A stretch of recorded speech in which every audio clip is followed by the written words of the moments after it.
आज के learning section में सबसे पहले दो इंपॉर्टेंट स्टॉक्स को कवर करते हैं। पहला है ऐसा स्टॉक जिसके लिए आपकी मुझे सबसे ज्यादा क्वेरी रेगुलरली मिलते जा रही है, नाम है पेटीएम। अब हम इससे पहले कि पेटीएम के चार्ट के ऊपर जाए, कुछ एक फंडामेंटल कंसेप्ट को समझिए। जब भी स्टॉक मार्केट में कोई स्टॉक चलना स्टार्ट होता है, बिकॉज उसमें कोई स्टोरी प्ले आउट हो रही है, रिजल्ट्स बहुत अच्छे आ रहे हैं और फंडामेंटली वो बहुत साउंड है, तब उसमें यूजुअली अति होती है। अति मतलब नॉर्मल सिचुएशन में जितना वो स्टॉक चलना चाहिए उससे ज्यादा वो चलता है, और इस कंसेप्ट को हम टेक्निकली कहते हैं PE expansion. Technically P expansion का कंसेप्ट ये कहता है कि जिस समय एक स्टॉक ब्रेकआउट देता है उस समय उसका जो भी पी ही है, वहां से वो पी एक्सपैंड होते होते 100% से लेके 125% तक भी एक्सपैंड हो जाए, तब भी आपको शॉक नहीं होना चाहिए। मतलब अगर किसी पर्टिकुलर स्टॉक का पी जिस समय वो ब्रेकआउट दे रहा था 40 का है, तो अगर वो स्टॉक बढ़ रहा है और 60 पे आपको लग रहा है कि बहुत बढ़ चुका है और कितना ही बढ़ जाएगा, तो अननेसेसरी शॉर्ट मत करिएगा, क्योंकि पी एक्सपेंशन के कंसेप्ट के अकॉर्डिंग इसका पीई 80 से लेके 100 के बीच में भी चले जाए तब भी हमें इसे एक्सेप्ट करना पड़ेगा। यह होता है पी एक्सपेंशन का कंसेप्ट ऑन पॉजिटिव साइड। बुरी बात यह है कि नेगेटिव साइड में भी सेम कंसेप्ट अप्लाई होता है। हमेशा स्टॉक को जहां तक टूटना होता है उसमें अति होती है, उसमें एक्स्ट्रा मिलता है हमेशा मार्केट में। इसी का परफेक्ट एग्जांपल होता है पेटीएम। अब आप टेक्निकली चार्ट को चेकआउट करिए, सबसे पहले 1 साल का। आपके क्वेश्चन को भी मैं आंसर करूंगा इसी वीडियो में, पर पहले कुछ इंपॉर्टेंट पॉइंट्स को समझ लेते हैं। जब ये स्टॉक टूटना स्टार्ट हुआ था, हमने हमेशा बात करी थी, बल्कि एक समय तो ऐसा था कि हर दिन में पेटीएम को शॉर्ट करता था सुबह, और मार्केट क्लोज होते वक्त बाय करके निकल जाता था। और आप सभी को लाइव एग्जांपल भी दिया था मैंने, रफली 15 से लेके 30 दिन तक बैक टू बैक। एक या दो दिन लॉस भी हुआ था, पर मेजॉरिटी टाइम आराम से प्रॉफिट कमा के जा चुके थे।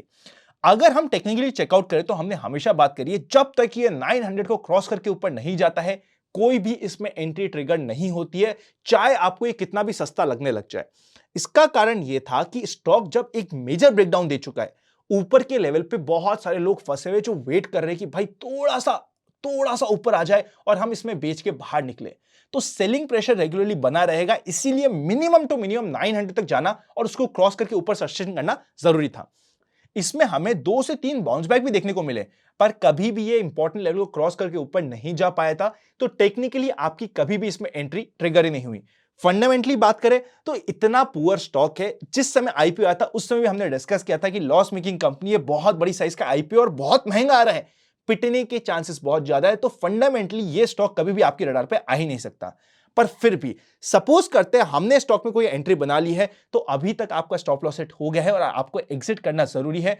फॉलिंग नाइफ के स्टॉक्स में मुझे पता है कि 10 में से 8 जगह जहां आप स्टॉप लॉस लगाएंगे बाद में बाउंस बैक हो जाएगा, पर जहां पे 2 मेजर एक्सीडेंट होने वाले होंगे, जहां पे 2 मेजर जगह आपके कैपिटल फंस के पूरा का पूरा कैपिटल इरोड होने की समय होगा, उस समय स्टॉप लॉस आपको बचा लेगा। इसीलिए इसकी इंपॉर्टेंस होती है। अब अगर हम शॉर्ट टर्म में भी जाके देखें और पिछले 3 महीने का चार्ट चेकआउट करें पेटीएम का, 760 is the minimum to minimum level, जिसको ही जब तक क्रॉस नहीं करता कोई भी एंट्री ट्रिगर नहीं होती है। तो सबसे पहले हो सकता है कल नहीं तो परसों इसमें बाउंस बैक देखने को मिल जाए, पर अननेसेसरी हर एक बाउंस में हमारा प्ले होना चाहिए जरूरी नहीं है। तो जब तक ये स्टॉक टेक्निकली और फंडामेंटली थोड़ी सी स्ट्रेंथ नहीं दिखाता, एंट्री नहीं बनती। अगर लॉजिकली बात करें तो 600-700 के लेवल पे पेटीएम एक्चुअली सस्ता होता है, पर मार्केट हमेशा अति करता है और मार्केट की अति से मैं तो फाइट नहीं करने वाला। तो मैं स्टॉक में अननेसेसरी हाथ नहीं लगाऊंगा अगर मैंने अभी तक हाथ नहीं लगा रखा।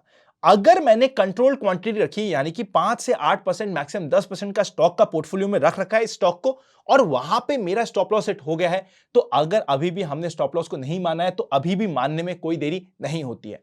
और थर्ड, अगर मेरे पोर्टफोलियो का बहुत मेजर समय और बहुत मेजर टाइम के साथ साथ एक मेजर अमाउंट पहुंच चुका है स्टॉक में, तब तो हम सिर्फ भगवान का नाम ले सकते हैं और दुआएं कर सकते हैं।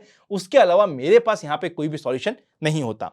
नेक्स्ट इंपॉर्टेंट स्टॉक जिसके लिए मुझे क्वेश्चन पूछे जा रहे हैं, नाम है येस बैंक। उसे भी आज ही के चार्ट में चेकआउट करते हैं। अगर आप पुराने समय से इस चैनल पर जुड़े हो तो आपको पता है फंडामेंटली हम येस बैंक की बात नहीं कर रहे, धीरे धीरे वहां पे इंप्रूवमेंट हो रहा है, पर हम वेट कर रहे हैं। पर टेक्निकली येस बैंक जैसे 16 रुपीज के लेवल को क्रॉस करके ऊपर जाता है, वहां पे एक एंट्री ट्रिगर हो गई थी। वहां से इसने कोई मेजर मूव नहीं दिया, छोटा सा मूव दिया, पर अब 18 का रेजिस्टेंस काम करेगा, 16 का सपोर्ट यहां पे काम करेगा और बीच में ये स्टॉक अटका हुआ है। तो अकॉर्डिंगली हमें डिसीजन बनना जरूरी होता है। 16.31 का इंपॉर्टेंट सपोर्ट है, 18 का रेजिस्टेंस है, बीच में अटका हुआ है, 50 डे मूविंग एवरेज के ऊपर है। 20 day moving average 50 day moving average को पॉजिटिव साइड में क्रॉस ओवर कर सकता है, तो एक पॉजिटिव ये सिग्नल हो जाएगा। ये सिर्फ हुई टेक्निकली बात। अब चलते हैं आज के पहले सेक्शन पे जिसका नाम है मार्केट टुडे। कई बार स्कैमर्स की तरफ से आपको कमेंट दिया जाता है इन्वेस्ट आज पर कल के नाम से। सबसे पहले ये जितने भी कमेंट्स होते हैं ना तो वो हाईलाइटेड होते हैं ना ही उनके सामने वेरीफाइड मार्क होता है। जो ओरिजिनल है उसके सामने हाईलाइट भी होगा और वेरीफाइड मार्क भी होगा। हम कभी भी आपको कमेंट में किसी भी प्रकार के नंबर शेयर नहीं करते हैं और बिटकॉइन या क्रिप्टो करेंसी के रिलेटेड कोई भी एडवाइस नहीं देते हैं। इन सभी स्कैमर से बच के रहिएगा। सबसे पहले इंडेक्स पे नजर डाले तो सेंसेक्स और निफ्टी आधा परसेंट के आसपास पॉजिटिव रहे। बैंक निफ्टी 0.26% पॉजिटिव रहा और मिड कैप इंडेक्स आधा परसेंट से ऊपर पॉजिटिव रहा। जो हम बात कर रहे हैं कि मिड कैप और स्मॉल कैप अट्रैक्टिव हो चुका है, उसका यह मतलब नहीं कि रातों रात वो पॉजिटिव हो जाएगा, पर ये एक साइकिल है। 5 से 7 दिन 10 दिनों की साइकिल होगी जिसमें धीरे धीरे आपको ये शिफ्ट मिल सकता है और हमारी नजर भी होनी चाहिए। आज उसका पहला इंडिकेशन था। अब होने वाली है एक्सपायरी, जो मंथली एक्सपायरी और कंपैरेटिवली छोटी एक्सपायरी है, तो इसमें ड्रामे मिल सकते हैं, पर ओवरऑल क्या चीज अट्रैक्टिव है उसके ऊपर फोकस तो रखना ही पड़ेगा। 900 से ऊपर स्टॉक एडवांस हुए और 1000 के आसपास डिक्लाइन हुए, ओके ओके कह सकते हैं। पीएसयू बैंक वापस से बहुत अच्छा परफॉर्म करे। मेटल्स अच्छा बाउंस बैक देखने को मिला। मेटल्स का बाउंस बैक सस्टेनेबल लग रहा है। पीएसयू बैंक ऑब्वियसली एक स्ट्रॉन्ग सेगमेंट बन चुका है। आईटी 0.81% पॉजिटिव रहा और आईटी में जो फॉल था उसमें अति हो गई और मीन रिवर्जन का समय हमने कल ही डिस्कस किया था। Reality, energy, oil and gas के साथ साथ फाइनेंशियल सर्विसेज के कुछ पार्ट थोड़े से नेगेटिव रहे। विक्स 13.84 पे जा चुका है। जब भी विक्स 14 के नीचे जाए आपकी ऑप्शंस की एक्टिविटीज थोड़ी सी कंट्रोल हो जानी चाहिए, क्योंकि ऑप्शन सेलिंग का जो फायदा होता है, बिकॉज विक्स कम हो गया है, प्रीमियम भी कम हो जाएगा, आपका फायदा भी कम हो जाएगा, तो थोड़ी सी कंट्रोल एक्टिविटी करनी पड़ेगी। 14 से लेके 24 का बेस्ट समय होता है ऑप्शन में काम करने का। अगर आप फ्यूचर ऑप्शन लर्नर्स में जुड़े हुए हैं हमारे साथ, आपको पता होगा लास्ट टू लास्ट महीने हमने कितनी सारी ट्रेड्स करी थी। अगर हम सिर्फ अक्टूबर की बात करें और नवंबर की बात करें तो यहां पे हमने more than 5 to 6 SME IPOs की आपके साथ बात कर ली थी। अगर एक भी अप्लाई किया और एक भी लग गया तो जितना फ्यूचर एंड ऑप्शन लर्नर्स की साल की मेंबरशिप होती है, 5 से 7 साल 10 साल की, उसमें एक एक में कॉस्ट रिकवर हुई है। मतलब मैं यह बताना चाह रहा हूं कि हमें हर समय एक्टिविटी के पीछे नहीं जाना होता, कई बार थोड़ा सा कंट्रोल काम करना भी जरूरी होता है। मौका लगते ही 1 या 2 आपके बड़े शॉट्स लगने चाहिए जिसमें आपका पूरा काम निकल जाएगा। निफ्टी की बात करें तो ओपनिंग हुई थी थोड़ी सी वीक, 18,179 की। लो बनता है 18,137। कल का जो क्लोज था उसी के आसपास यहां पे बनता है आज का लो और फिर मार्केट बढ़ जाता है। हमने डिस्कस भी किया था, open for all free Telegram पे भी डाला था कि मार्केट का पॉजिटिव साइड में जाने की उम्मीद सबसे ज्यादा है। हाई बनता है 18,300 के नीचे और क्लोजिंग होती है 18,244 की। अच्छी क्लोजिंग है। अच्छी क्लोजिंग इन दी सेंस कि आज के दिन की अच्छी क्लोजिंग इंपॉर्टेंट थी, क्योंकि कल सेकेंड हाफ से एक्सपायरी ड्रामा स्टार्ट हो जाएगा, तो उसको हम ज्यादा रेलेवेंस नहीं मानेंगे। पर आज की अच्छी क्लोजिंग ओवरऑल हमारे लिए अच्छे सिग्नल्स लेके आई है। अब चलते हैं हम नेक्स्ट सेगमेंट पे जिसका नाम है स्टॉक इन फोकस। सबसे पहला स्टॉक इन फोकस जिसे हम इमीडिएटली टिकरटिप ऐप पे चेकआउट करेंगे, एक्शन कंस्ट्रक्शन। 316 के ऊपर जाता ही 322, 327 के लेवल इमीडिएटली ओपन हो जाते हैं और 2 से ₹2.5 का छोटा सा स्टॉप लॉस मेंटेन हो सकता है। नेक्स्ट इंपॉर्टेंट स्टॉक है जिससे हमने वीकली वीडियो में स्पेशली 2.5 दिन के फंडे के लिए डिस्कस किया था, मज़गांव डॉक।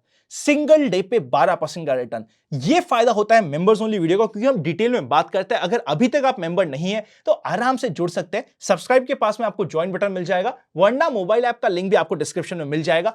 अभी भी ये स्टॉक कभी भी रीटेस्ट करे तो नोटिस में रहना चाहिए। आज हम बाय नहीं कर सकते क्योंकि काफी बढ़ चुका है, पर रीटेस्ट में फोकस रहेगा। एक्शन कंस्ट्रक्शन इमीडिएटली फोकस में। एलगी इक्विपमेंट बार बार 520 के लेवल पर रेजिस्टेंस फेस कर रहा है। अगली बार जब भी 520 के लेवल को क्रॉस करता है एक बड़े स्विंग के लिए रेडी होगा और इंपॉर्टेंट सपोर्ट इसका होने वाला है 475 से लेके 480 के बीच का। फाइनली एक ऐसा स्टॉक जिसको बाय नहीं करना पर इंडिकेशंस फुल लेने हैं, नाम है रिलायंस इंडस्ट्रीज। रिलायंस इंडस्ट्रीज की बात करें ना, कल के दिन मार्केट में क्या एक्सपेक्टेड है, फर्स्ट हाफ अच्छा हो सकता है और रिलायंस इंडस्ट्रीज 2600 के आसपास जा सकता है। वहां पे 2620 से लेके 30 के बीच में इसका रेजिस्टेंस आ रहा है। अगर मार्केट को रिवर्स करना हुआ तो सबसे पहले इंडिकेशन आपको मिलेंगे रिलायंस इंडस्ट्रीज से, और रिलायंस इंडस्ट्रीज कमजोर होना स्टार्ट हो सकता है और वहां से हमें रिवर्सल मिल सकते हैं, प्रोवाइडेड मार्केट फर्स्ट हाफ में अच्छा कर जाए, या तो गैप ओपन हो जाए या फिर ओपन होके ऊपर की साइड मूव करना स्टार्ट हो जाए, तो रिलायंस का इंपॉर्टेंट रोल हो जाएगा और रिवर्सल के सिग्नल भी पहला रिलायंस देने के चांसेस बढ़ जाते हैं। अब चलते हैं हम फाइनल सेगमेंट पे जिसका नाम है expectations from tomorrow's market. General market trend up trend में है, number of volume distribution days का काउंट है 1, मेजर रेजिस्टेंस होगा इमीडिएटली 18,300 का, उसके ऊपर 18,445 के आसपास का। सपोर्ट की बात करें तो 18,000 के ऊपर जब तक मार्केट है आराम से कंफर्टेबल रहेगा। पुट कॉल रेशियो अब डिस्कस नहीं करेंगे क्योंकि 2 दिन में है मंथली एक्सपायरी। ओवरऑल मार्केट की बात करें तो कल फर्स्ट हाफ अच्छा रहने की उम्मीद है, सेकेंड हाफ में अगर एक्सपायरी ड्रामा स्टार्ट हुआ तो इट इज एब्सोल्युटली ओके। दोनों ही सिनेरियो में, चाहे ड्रामा स्टार्ट हो नहीं हो, चाहे ओपनिंग अच्छी हो नहीं हो, हर एक सिनेरियो में ओवरऑल मार्केट प्रॉपर्ली प्लेस्ड है। तो स्मॉल कैप और मिड कैप के स्टॉक्स को स्पेशली स्टडी करना आपके लिए अब जरूरी है। एक्स्ट्रा टाइम स्टडी पे लगाना जरूरी है। मुझे पता है पिछले 7 से 8 दिनों में मार्केट का मोमेंटम बहुत स्लो रहा है, वॉल्यूम्स भी स्लो रहे। यूजुअली एफआईआई छुट्टी पे जाते हैं 20 दिसंबर के बाद या 15 दिसंबर के बाद जाते हैं क्रिसमस की छुट्टियों में। इस बार लगता है उन्होंने सोचा थोड़ा सा पहले भी छुट्टी ले लेंगे और बाद में भी ले लेंगे, और अभी भी थोड़ा सा वो स्लो डाउन दिखा रहे हैं। पर टेंशन की बात नहीं है। मुद्दे की बात यह है कि आपकी एक्स्ट्रा स्टडी अभी से चालू हो जानी चाहिए।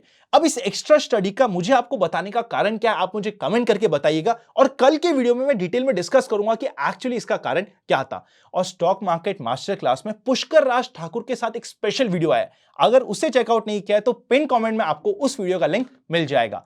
Happy learning and I will see you very soon.